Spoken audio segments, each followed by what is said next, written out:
Man, boxing is about to make history when it comes to these matchups for the year 2015. I mean, fights that are already on the bill and fights that are talked about being added to the bill.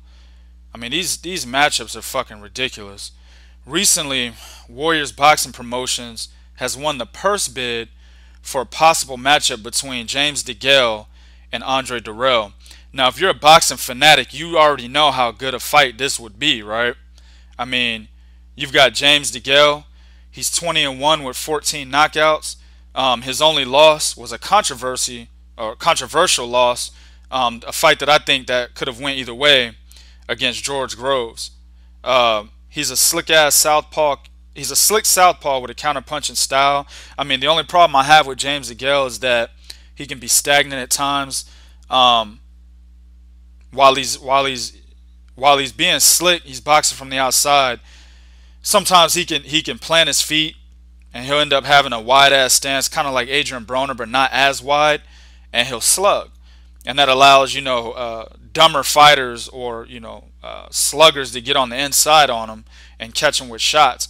If he's more just moving his feet, stand on the outside, using that slick southpaw style, and he could be a very dominant fighter. That's the only thing that I have against him. The only criticism I have of him. In due time, with more experience, he'll hone his style. He's a 2008 Olympic gold medalist. In his last fight, he knocked out Marco Antonio Parabin, knocked him out in the third round. Actually, James Degale's last two fights have been against very formidable opponents. Before that, he knocked out Brandon Gonzalez in the fourth round, I believe. And this is a guy that went the distance with another up-and-comer South African by the name of Thomas Oosthuizen in the same division, right? Thomas Oosthuizen is actually probably getting more pub than James Degale is. And Brandon Gonzalez fought him to a draw. And if I'm not mistaken, I think I had Brandon Gonzalez winning that fight. So that dude wasn't no slouch. James Degale put him out in the fourth round.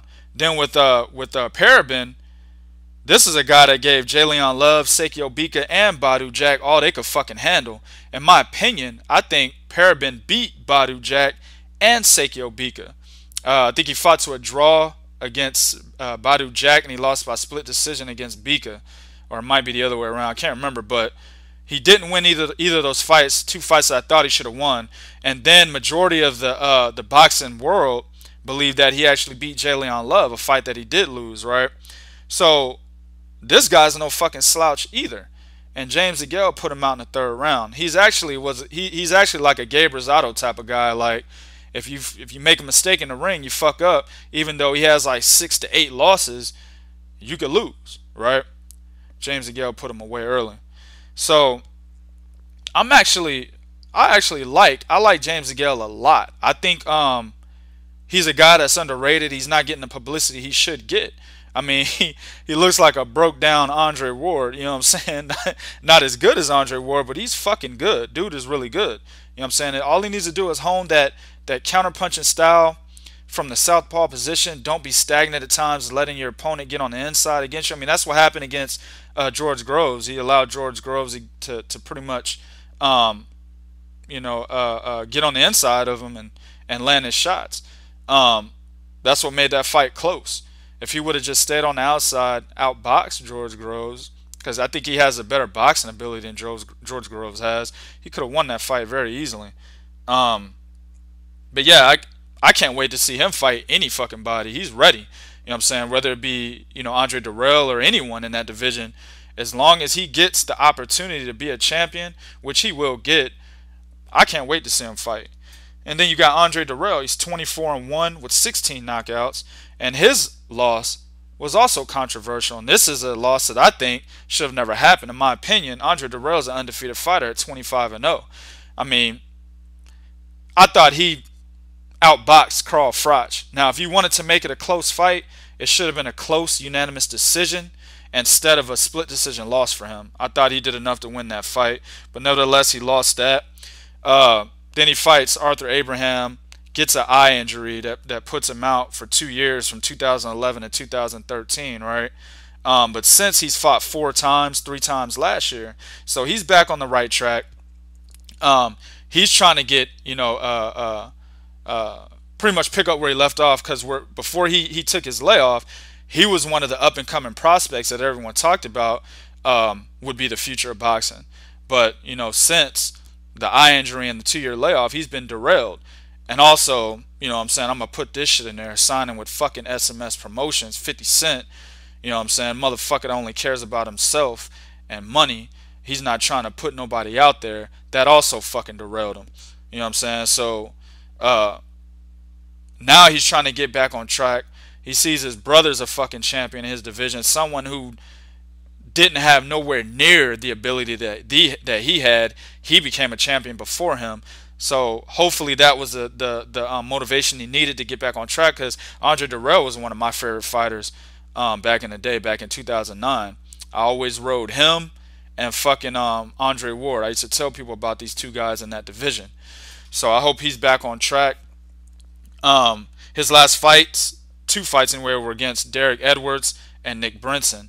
2 tomato cans. Now it depends. Nick Brinson's a tomato can. Derek Edwards was a tomato can until he knocked out Badu Jack in the first round.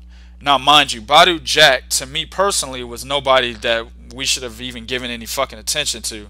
He's like a Peter Quillen to me. ESPN fucking loved him, aired all his fights, talked about him, high praises, whatever. But looking at him fight, you could tell that he's going to lose whenever he steps up in competition. That's how I feel about Peter Quillen. I said this in an earlier video about him. Whenever he steps up in competition, he's going to fucking take a L. You know what I'm saying? And that's how I feel about Badu Jack. But with him, he didn't really step up in competition. He fought a tomato can, a guy he was supposed to run through after drawing against Marco Antonio Parabin. He was supposed to run through that guy, gets knocked out in the first round.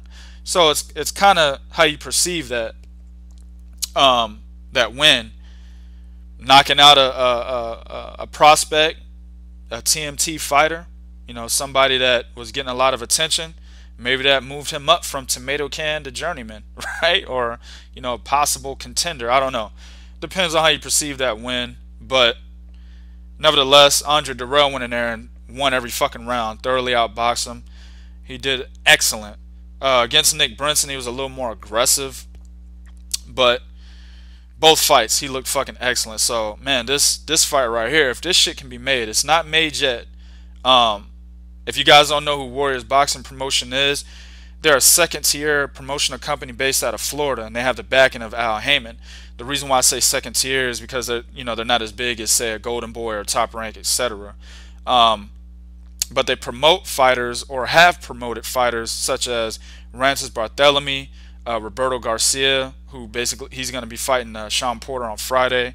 You got Nicholas Walters, the Velasquez brothers, Carlos Ivan and Juan Carlos. So I mean, they've got some nice guys under their banner, and also they're backed by Al Heyman, so they got some money under their banner. And Eddie Hearn, British boxing promoter for James Degale, I think he was like a little under $1 million away from winning the purse bid. So we were only under $1 million away from seeing this fight if it was made in the UK, right? James Degale, in response to this, he said he don't give a fuck where he fights Andre Dirrell as long as he gets the opportunity to fight for a title. And that's the mindset that you got to have as a boxer, man. Who gives a fuck where it's going to be at? You know what I'm saying? Because when you go in the ring, you're not supposed to be thinking, oh, you know what I'm saying, this could be a close fight.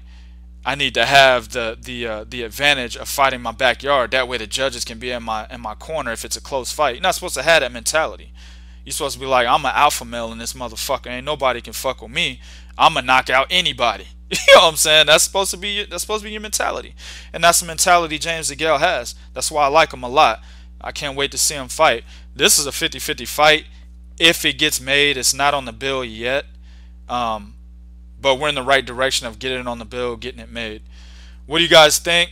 Do you think this is a good fight? Also, I want to add, I've been bitching recently about Carl Froch ducking James Degale and not giving him the opportunity to fight for a title, right? I personally believe that this fight is better than a Degale-Froch fight. I mean, you got two guys with similar styles. Like I said, Andre Dirrell, he's a slick fighter. Can fight in either stance, orthodox or southpaw. Fast hands, fast feet.